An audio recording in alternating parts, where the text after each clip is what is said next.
বিসমিল্লাহির রহমানির রহিম। আসসালামু আলাইকুম ওয়া রাহমাতুল্লাহ।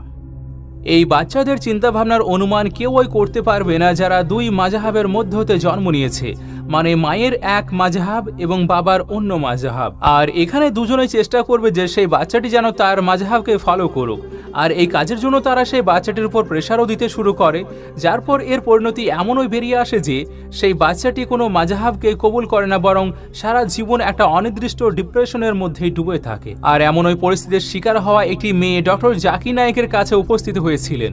এই ভিডিওটি যেহেতু ইংরেজিতে আছে সেই জন্য এটিকে আপনাদের সামনে বাংলাতে অনুবাদ করে শোনানোর চেষ্টা করব ইনশাআল্লাহ।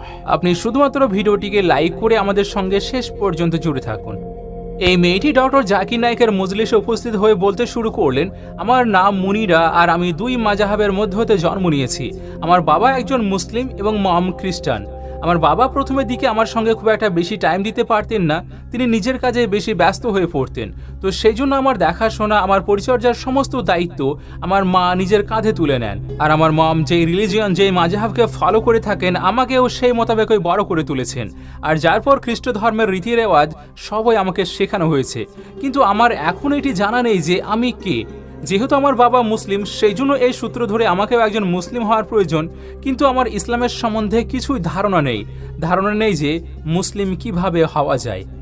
Hi, my name is Munira, and I was born from different nationalities and religion.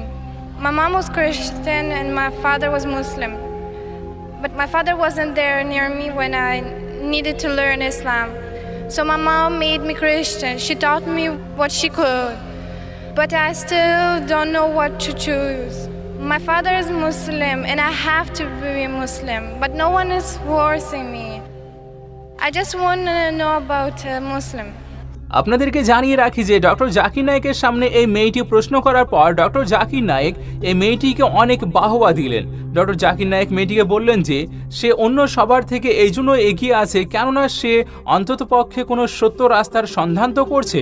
আর এতটুকু করার পর মেয়েটিকে আবার বললেন, এবার আপনার প্রশ্নের দ্বিতীয় অংশটি করুন যাতে করে আমি আপনার প্রশ্নের উত্তর দিতে পারি। তো তখন মেয়েটি দ্বিতীয় প্রশ্ন করতে গিয়ে বললেন, আমার মা জানিয়েছেন মুসলিমরা এটি বিশ্বাস করে যে যখন তারা জান্নাতে যাবে তখন তারা 70টি হুর পাবে, আর যখন মুসলিমরা 70টি হুর পাবে তখন এটা তাদের কৃতকর্মের পুরস্কার বা উপহার হবে। কিন্তু যদি একজন নারী ইসলামের সমস্ত হুকুম আহকামকে মেনে চলেন তাহলে সেই মহিলা যখন মারা যাবেন তখন তিনি কি পাবেন? তো এই মেয়েটির প্রশ্ন এবং ডক্টর সাহেবের কথোপকথন আপনিও কিছুটা শুনুন। Sister asked a question that a father